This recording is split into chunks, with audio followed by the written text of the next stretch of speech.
Hello, friends. Welcome to Creative Medicine. In this lecture, we will learn about Types of fibroids.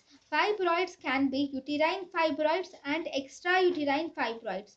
Uterine fibroids are more common and they are seen, and if uterine fibroids are seen within the myometrium, we call it as intramural or interstitial fibroids. These intramural or interstitial fibroids are most common. If the uterine fibroids grow towards the uterine cavity, that is if they are submucosal,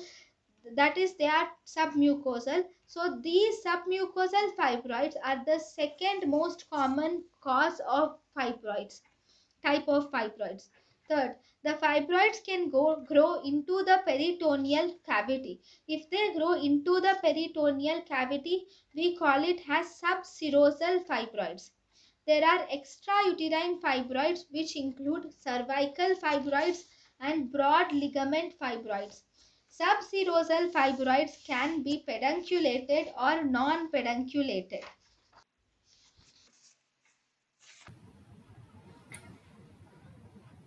thank you and thank you for watching.